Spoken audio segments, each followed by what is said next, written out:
Hey guys, welcome back to my channel. আজকে বৃষ্টি ভেজা একটা দিনে লন্ডনের থেকে একটু দূরে ইউকের একটা ছোট্ট শহরে আমি এসেছি, যার নাম হিচিং। এতদিনে তোমরা আমার চ্যানেলে যারা রয়েছো তারা হয়তো জানোই আমি কি করি প্রফেশনালি।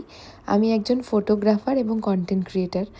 তো আমি এখানে মাঝে মাঝে ফ্রিল্যান্সিংয়ে বিভিন্ন রকম ফটোগ্রাফির অ্যাসাইনমেন্টের জন্য কাজ পাই। তো সেগুলো আমি করতে চলে আসি বিভিন্ন জায়গায়।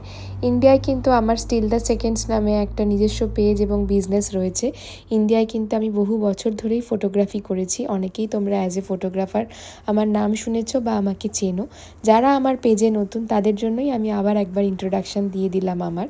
আশা করি যারা আমার পেজে নতুন তারাও জেনে গেছো এখন আমি কি করি। তো হিচিং শহরটায় এসে আমার এত ভালো লাগলো। ছোট্ট একটা শহরটা ভাবলাম ঘুরে একটু দেখে নিই এবং তোমাদের সাথেও শেয়ার করি। তো কাজ শেষ হয়ে যাওয়ার পরে হাতে বেশ কিছুটা সময় ছিল, আর আজকে আমি এতটা দূরে যখন এসেইছি তাই শহরটা না ঘুরে দেখে গেলে ভালো লাগতো না। সেই জন্য আমি চলে এলাম। সেন্ট মেরি বলে একটা চার্চ রয়েছে এই শহরে। এটা সবথেকে ফেমাস একটা ট্যুরিস্ট অ্যাট্রাকশান এই শহরটা ভীষণ ছোট, পায়ে হেঁটেই কিন্তু পুরো শহরটাকে ঘোরা যাবে, এতটাই ছোট।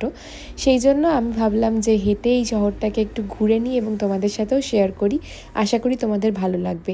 তো দেখো, এই চার্চটার মধ্যে এসেছি। চার্চটা কিন্তু অনেক পুরনো একটা চার্চ এবং অনেক বড় একটা চার্চ।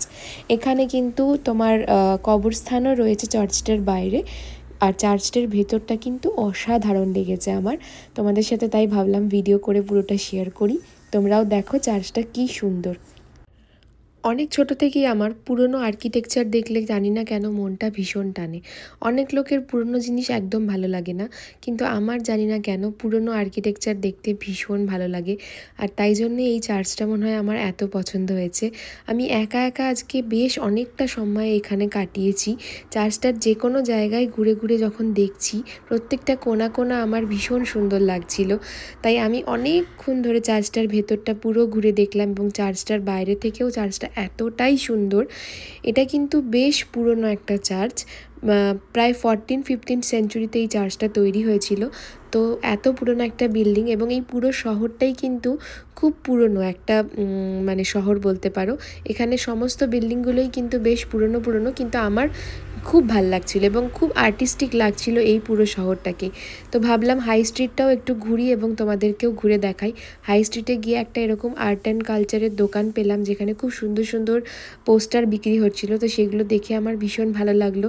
আর দেখো রাস্তাটা কীরকম কোজি এবং প্রত্যেকটা দোকানের বাইরে এরকম ফুল দিয়ে সাজানো রয়েছে এবং মানে প্রত্যেকটা জায়গার গলিগুলোই দেখতে পাচ্ছ কীরকম কোজি একটা ভাইবস রয়েছে। আমার এরকম জায়গা ভীষণ পছন্দ। তো এখানে ছোট ছোট অনেক ক্যাফে ছিল এবং হাই স্ট্রিটটা ভীষণ সুন্দর করে সাজানো।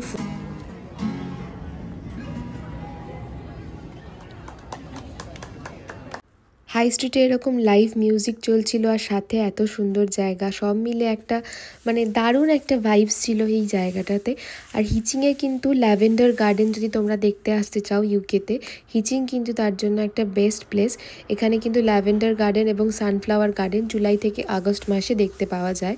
যদিও আজকে আমি একা এসেছিলাম বলে আমি সেটা আর দেখতে যাইনি, কারণ ওটা আমার ইচ্ছে আছে আমার মেয়ে এবং আমার হাজব্যান্ডকে নিয়েই দেখতে আসার। তাই আজকে এই শহরটা পুরো ঘুরে দেখলাম এবং তোমাদের সাথে শেয়ার করলাম। আশা করি তোমাদের ভালো লাগলো। তোমরা কিন্তু এখানে জুলাই থেকে আগস্ট এই সময়টাতে ল্যাভেন্ডার গার্ডেন এবং সানফ্লাওয়ার গার্ডেন দেখতে আসার জন্য একদিনের প্ল্যান করে আসতেই পারো। খুবই সুন্দর একটা জায়গা। আর এই শহরের মধ্যে যদি তোমরা ঘুরে দেখো তাহলেও কিন্তু তোমাদের খুবই ভালো লাগবে, মানে একটা ভালো ভাইবস তোমরা পাবে।